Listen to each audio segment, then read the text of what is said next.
اعوذ باللہ من الشیطان الرجیم بسم اللہ الرحمن الرحیم ولما بلغ اشدہ واستوى آتیناہ حکما وعلما وکذلک نجزی المحسنین۔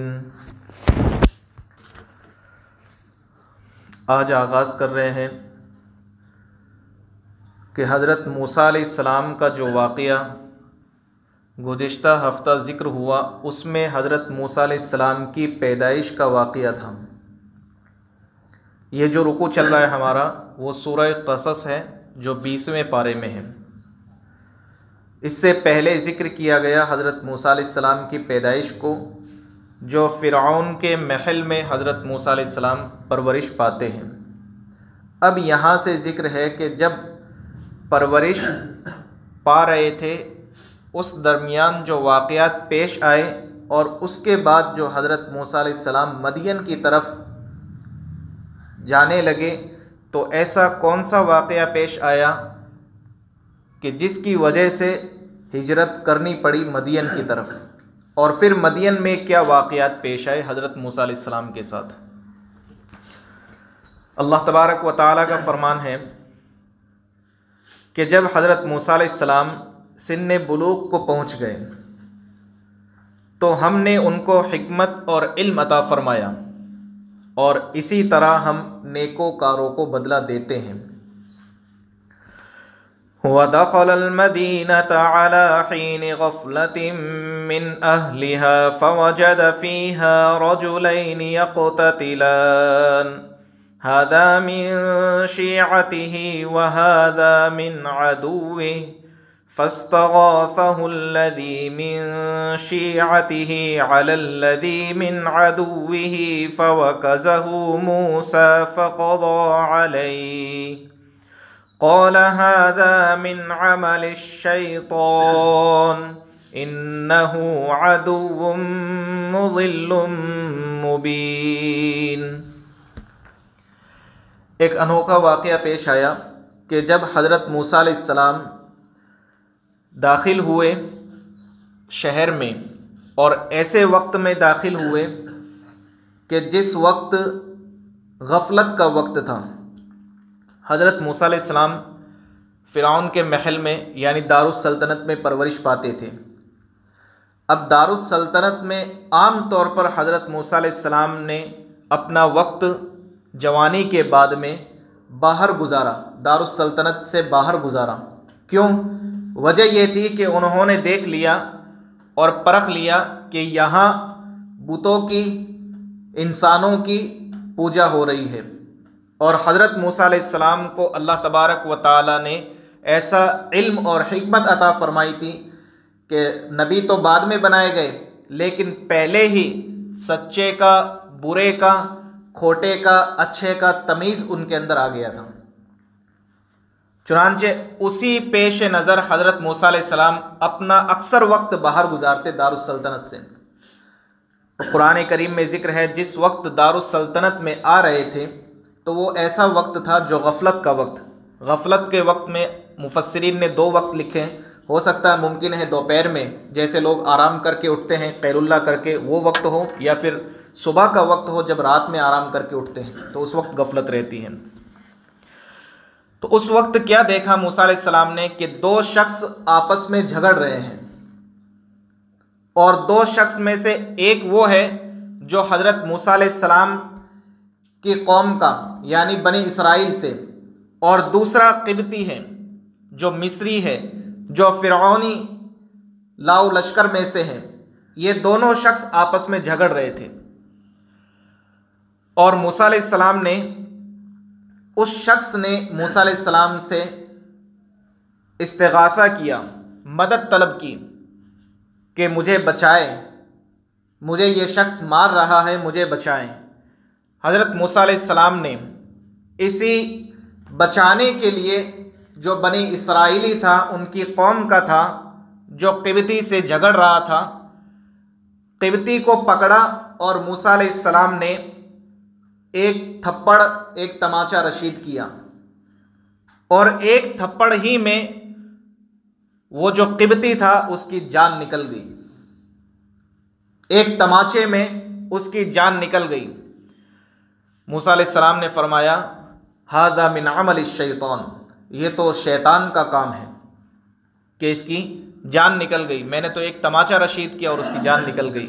انہ عدو مضل مبین، یقیناً شیطان کھلا ہوا دشمن ہے۔ قال رب انی ظلمت نفسی فاغفر لی فغفر له انہ هو الغفور الرحیم۔ موسیٰ علیہ السلام نے کہا کہ اے رب، یقیناً میں نے اپنی جان پر ظلم کیا، مجھے معاف فرما۔ حالانکہ کوئی ظلم نہیں تھا، لیکن پیغمبروں کی یہ صفت ہے کہ کوئی چھوٹا سا ایسا کام ہو جو دوسروں کو دکھنے میں برا لگتا ہو یا دوسروں کو دکھنے میں غلط محسوس ہوتا ہو تو بھی اس پر انبیاء کی صفت ہے، خوبی ہے کہ اس پر اپنے رب سے معافی تلافی کرتے ہیں۔ چنانچہ ایسا ہی موسیٰ علیہ السلام نے کیا۔ اللہ نے فرمایا فغفر له، اللہ نے ان کی بخشش فرما دی۔ انہ هو الغفور الرحیم، یقیناً بے شک وہ بہت زیادہ غفور الرحیم ہے، معاف کرنے والا ہے، بہت زیادہ رحم والا ہے۔ آگے کیا واقعہ پیش آیا؟ قال رب بما انعمت علی فلن اکون ظہیرا للمجرمین فاصبح فی المدینة خائفا یترقب فاذا الذی استنصره بالامس یستصرخ قال له موسى انك لغوی مبین۔ معافی تلافی ہو گئی اور اللہ کے حضور حضرت موسیٰ علیہ السلام نے یہ بات کہہ دی کہ اللہ، ان نعمتوں کے سبب جو آپ نے مجھ پر کی ہے، میں پشت پناہی کرنے والا نہیں ہوں مجرموں کی، میں مجرموں کی پشت پناہی کرنے والا، مدد کرنے والا نہیں ہوں، میں نے تو ایک اچھا کام کیا تھا۔ اب کیا واقعہ پیش آتا ہے کہ موسیٰ علیہ السلام دوسرے روز شہر میں داخل ہوتے ہیں ہلکے سے ڈرتے ہوئے، اور ڈرتے ہوئے اس اعتبار سے اچانک دیکھتے ہیں کہ وہی شخص جس نے کل مدد طلب کی تھی وہ آج بھی مدد طلب کر رہا ہے، وہی شخص جس نے کل مدد طلب کی تھی اور آج بھی مدد طلب کر رہا ہے۔ واقعہ یہ ہوا تھا کہ جب وہ قبطی قتل کر دیا گیا، شہید ہو، وہ اپنے انجام تک پہنچ گیا، کیفر کردار تک، تو مصریوں میں ایک ہلچل مچ گئی کہ اس کو کس نے ختم کیا، کس نے مارا، اور پتہ نہیں لگ پا رہا تھا۔ فرعون نے اعلان کروا دیا کہ اسے پکڑ کے لے آؤ، اور یوں تو سب کو مارنا مناسب نہیں ہے، ایک کو پکڑ لے آؤ، جس نے اس کو مارا ہے ہم اس کو قتل کر دیں گے۔ یہ بات دربار میں پھیل گئی۔ اب دوسرے دن جب اسی شخص نے مدد طلب کی، اور اسے تو پتہ تھا کہ حضرت موسیٰ علیہ السلام نے تماچا رشید کیا تھا اور وہ ختم ہو گیا، اب وہی شخص جس نے کل مدد طلب کی تھی وہ کسی دوسرے سے لڑ رہا تھا۔ تو موسیٰ علیہ السلام نے کہا کہ تم تو یقیناً کھلے ہوئے بدماش ہو، کل تم نے ایسا کام کروایا جس کی وجہ سے وہ اپنے کیفر کردار تک پہنچ گیا، اور آج پھر تم جھگڑ رہے ہو، تو یقیناً تم کھلے ہوئے بدماش ہو۔ فَلَمَّا أَنْ أَرَادَ أَنْ يَبْطِشَ بِالَّذِي هُوَ عَدُوٌّ لَهُمَا قَالَ يَا مُوسَىٰ أَتُرِيدُ أَن تَقْتُلَنِي كَمَا قَتَلْتَ نَفْسًا بِالْأَمْسِ إِن تُرِيدُ إِلَّا أَن تَكُونَ جَبَّارًا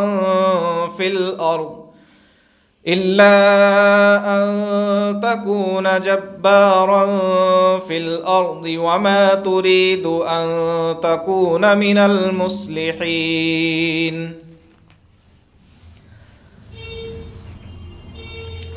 جب موسیٰ علیہ السلام نے اس کو پکڑنا چاہا جو دونوں کا دشمن تھا، یعنی بنی اسرائیلی کو، جو خود موسیٰ علیہ السلام کی قوم کا تھا، جس نے کل مدد طلب کی تھی آج پھر مدد طلب کر رہا ہے، موسیٰ علیہ السلام نے اس کو پکڑنا چاہا اس غرض سے کہ لڑائی چھڑا دیں اور اسے بھی اپنے گھر بھیج دیں، لیکن واقعہ یہ ہوا، وہ شخص بول پڑا کہ اے موسیٰ، کیا تم مجھے قتل کرنا چاہتے ہو جیسا کل تم نے کسی کو قتل کیا تھا؟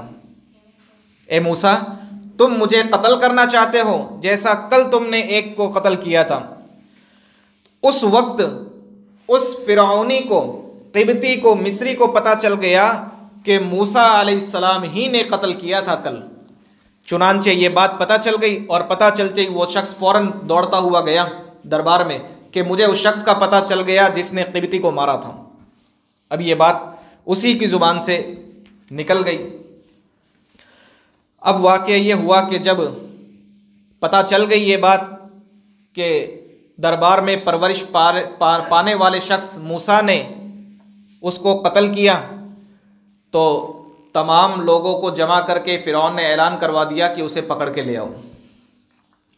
وَجَاءَ رَجُلٌ مِّنْ أَقْصَى الْمَدِينَةِ يَسْعَىٰ قَالَ يَا مُوسَىٰ إِنَّ الْمَلَأَ يَأْتَمِرُونَ بِكَ لِيَقْتُلُوكَ فَاخْرُجْ إِنِّي لَكَ مِنَ النَّاصِحِينَ۔ شہر کے کنارے سے ایک شخص دوڑتا ہوا آیا اور اس نے کہا کہ آپ بھاگ جائیے، آپ یہاں سے چلے جائیے۔ تو موسیٰ علیہ السلام نے اس نے کہا کہ اے موسیٰ، کہ یقیناً دربار میں درباریوں کا یہ مشورہ ہو چکا ہے کہ آپ کو قتل کریں گے، اور میں تمہارا خیر خواہ ہوں۔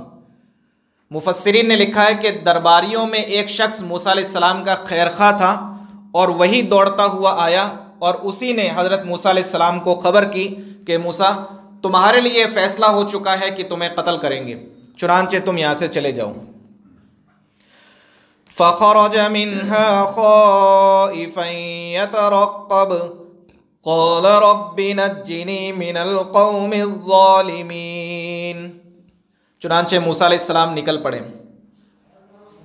نکلے اور اللہ تبارک و تعالیٰ سے دعا کی کہ اللہ مجھے ظالم قوم سے نجات عطا فرما۔ یہ دعا کرتے ہوئے حضرت موسیٰ علیہ السلام نکل گئے۔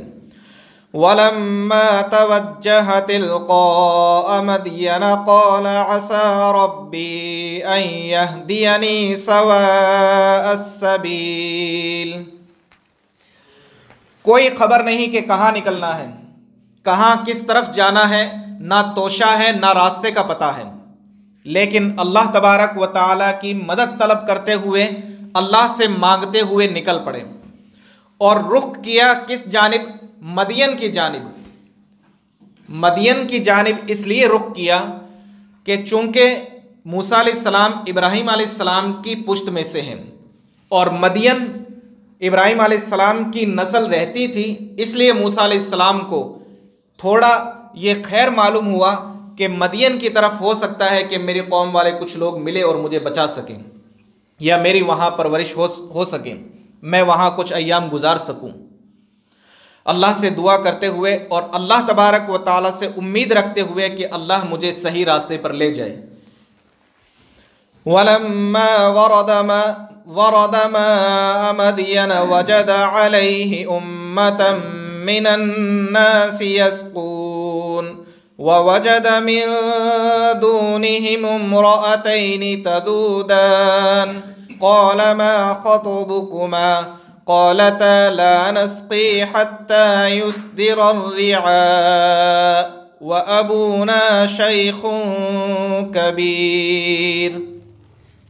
موسیٰ علیہ السلام اب مدین میں جب داخل ہوئے، آدمی جب کوئی ہجرت کرتا ہے تو سب سے پہلے وہ موقع تلاش کرتا ہے کہ جہاں مجھے پانی مل جائے۔ کھانے کے بغیر انسان رہ سکتا ہے، پانی کے بغیر ممکن نہیں۔ چنانچہ پانی تلاش کرتے ہوئے کنویں پر پہنچے اور وہاں ایک واقعہ دیکھا کہ لوگ پانی پلا رہے ہیں، اور دو لڑکیاں، دو عورتیں وہ ایک جانب کھڑی ہیں اور اپنے مویشیوں کو، اپنے جانوروں کو انہوں نے روکے ہوا ہے، اور کچھ لوگ ہیں جو پانی پلا رہے ہیں۔ موسیٰ علیہ السلام ان کے پاس گئے اور پوچھا کہ تمہارا کیا واقعہ ہے؟ قال ما خطبکما، تمہارا کیا معاملہ ہے کہ تم یہاں کھڑی ہو اور سارے لوگ پانی پلا رہے ہیں؟ انبیاء میں اللہ تبارک و تعالی نے بہترین صفات کو پیوست کیا ہے، حالانکہ خود مصیبت میں ہیں، وہاں سے بھاگ کر کے آئے، وہاں سے اب اجنبی شہر میں داخل ہوئے، لیکن اپنے سے پہلے ان کی خیر خواہی طلب کی کہ تمہارا کیا معاملہ ہے کہ تم یہاں پہ لوگ پانی پلا رہے ہیں اور تم نے اپنے جانوروں کو روکے ہوا ہے۔ خیر خواہی کا جذبہ، اپنی فکر چھوڑ کے دوسروں کی خیر خواہی کا جذبہ کہ تمہارا کیا معاملہ ہے۔ انہوں نے کہا کہ جب یہ لوگ پانی پلا لیں گے، ان کے پانی پلانے کے بعد ہم پانی پلائیں گے اپنے مویشیوں کو۔ کیوں؟ یہ لوگ طاقتور ہیں اور ہم کمزور ہیں، ہم صنف نازک ہیں، کمزور ہیں۔ دو چیزوں کو بیان کیا، جن میں سے ایک یہ کہ وہ لوگ طاقتور ہیں، پہلے وہ پانی پلائیں گے، اور یہ خوبی ان کے اندر ہے کہ عورتیں مردوں کے اندر داخل نہیں ہوتی، مردوں کی لائن میں داخل نہیں ہوتی۔ ایک تو ایسی خوبی کو دیکھ کر کے الگ ہوئے، اور دوسرا یہ جو یہ ہمارے ذہنوں میں سوال ہو سکتا ہے کہ اپنے گھر کے کسی مرد کو بھیج دیتے پانی پلانے کے لیے، جب تم طاقتور نہیں ہو، کمزور ہو، اور تمہارے مقابل میں طاقتور لوگ پانی پلا رہے ہیں، تمہاری باری بہت دیر آئے گی، تو پھر تمہارے لیے مناسب تھا کہ کسی مرد کے گھر کو کسی اپنے گھر کے اندر مرد کو بھیج دیتے۔ فوراً انہوں نے جواب دیا بغیر کسی سوال کیے، وَأَبُونَا شَيْخٌ کبیر، اور ہمارے ابا محترم جو ہے وہ بہت بوڑھے ہو چکے ہیں، ہمارے والد محترم بہت بوڑھے ہو چکے ہیں، گھر میں ہمارے علاوہ کوئی نہیں، اس لیے ہمیں مجبوری کے درجے میں آنا پڑا پانی پلانے کے لیے۔ اب موسیٰ علیہ السلام نے کیا واقعہ کیا؟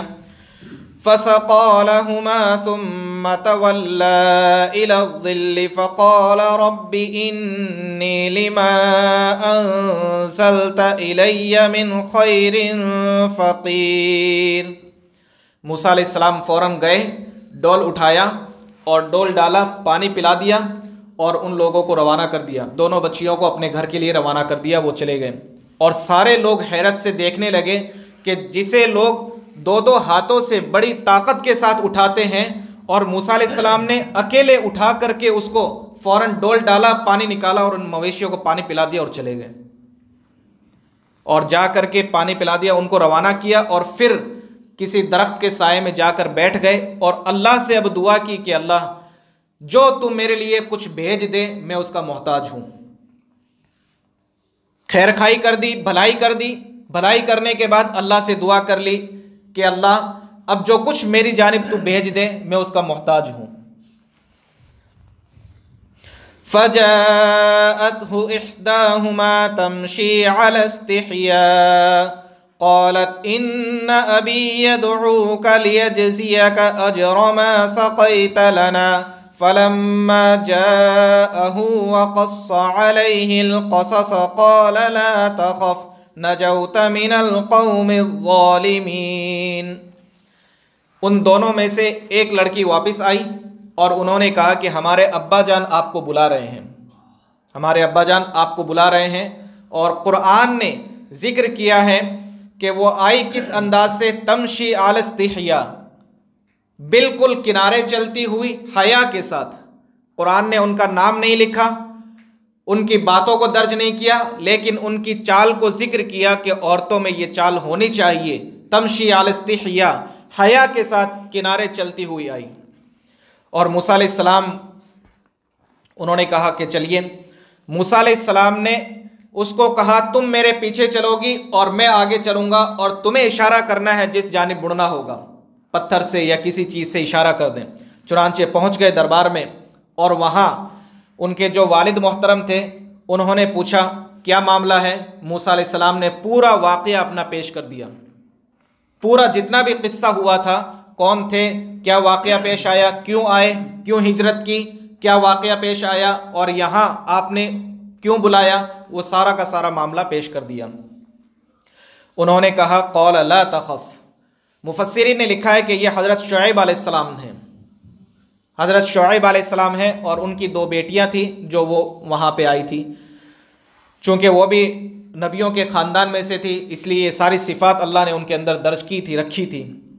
انہوں نے کہا لا تخف، اب تمہیں ڈرنے کی ضرورت نہیں ہے، نجوت من القوم الظالمین، آپ کو ظالم قوم سے نجات مل چکی ہے، اب آپ کو گھبرانے کی ڈرنے کی ضرورت نہیں ہے۔ اسی کے ساتھ کیا واقعہ پیش آیا؟ قالت احداہما یا ابت استأجر ان خیر من استأجرت القوی الامین۔ ان دونوں میں سے ایک بچی نے کہا کہ ابا جان اسے اپنا ملازم رکھ لیجئے، اسے اپنا ملازم رکھ لیجئے۔ کیوں؟ اس لیے کہ ملازم جسے آپ رکھیں گے اس کے اندر دو صفت ہونا ضروری ہے، ایک یہ کہ وہ طاقتور ہو، دوسرا یہ کہ امانت دار ہو۔ ایک طاقتور ہو، دوسرا امانت دار ہو۔ طاقت کا اندازہ اور امانت کا اندازہ ان بچیوں نے بخوبی کر لیا تھا۔ طاقت کا بھی اندازہ کر لیا، جب ڈول ایک ہاتھ سے اٹھا لی جسے لوگ دو دو ہاتھ سے اٹھاتے تھے، طاقت کا بھی اندازہ کر لیا، اور امانت کا بھی اندازہ کر لیا کہ انہوں نے جب ان کو پیچھے چلنے کا کہا اور آگے خود چلے اور اشارے کے ساتھ میں اپنے گھر تک پہنچے، دونوں چیزوں کا بخوبی اندازہ کر چکے تھے۔ قال انی اريد ان انكحك احدى ابنتي هاتين على ان تأجرني 8 حجج فإن أتممت 10 فمن عندك وما أريد أن أشق عليك ستجدني إن شاء الله من الصالحين قال ذلك بيني وبينك أيما الأجلين قضيت فلا عدوان علي واللہ علی ما نقول وکیل۔